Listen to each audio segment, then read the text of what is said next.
안녕하십니까. 성심교회 청년공동체 여러분, 조영규 목사입니다.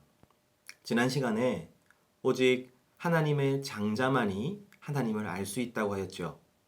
그래서 10가지 재앙은 이스라엘을 향한 하나님의 10번의 설득, 10번의 자기소개였습니다. 누군가는 첫 번째 재앙에서 바로 하나님을 알 수 있었을지도 모릅니다. 누군가는 5번째쯤 하나님에 대해 진지하게 고민하게 되었을 수도 있습니다.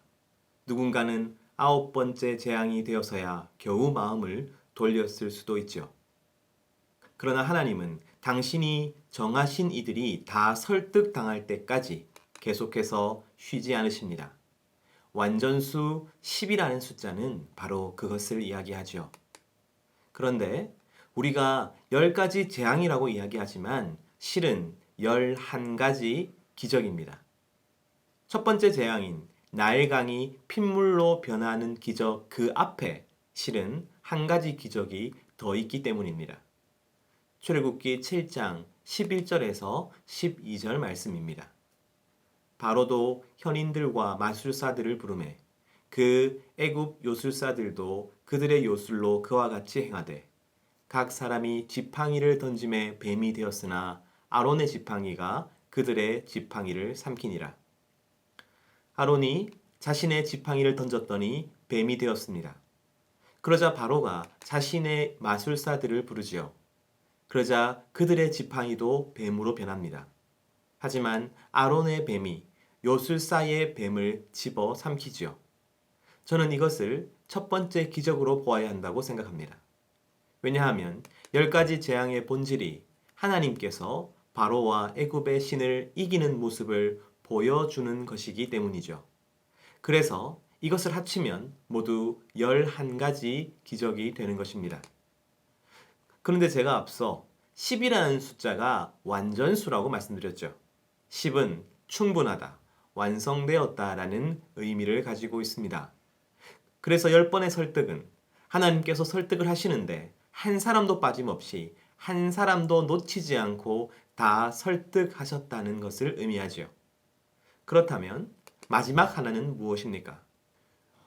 왜 11번째 기적인 것일까요? 마지막 애굽의 장자가 죽는 재앙은 앞에 10가지 기적과는 성격이 다릅니다. 이 재앙은 하나님의 설득이 아닙니다. 오히려 설득의 결과이죠. 애굽의 모든 장자가 죽는 이 마지막 재앙은 그 전의 재앙과 완전히 다릅니다. 이전의 재앙들은 특별히 이스라엘 백성들이 할 것이 아무것도 없었습니다. 그들은 그저 보고만 있으면 되었습니다. 듣고만 있으면 되었습니다. 하나님께서 알아서 모두 다 하시는 것입니다. 이스라엘 백성들을 설득하기 위한 기적이니까요. 그런데 이제 이스라엘 백성들이 설득이 되었습니다. 하나님이 누구신지 알게 되었습니다. 하나님의 장자가 얼마나 귀한 것인지도 알게 되었습니다. 하나님은 이제 장자로서 구별될 준비가 된 장자들에게 처음으로 자기가 일어나서 세상과 구별될 것을 요구하시는 것이죠.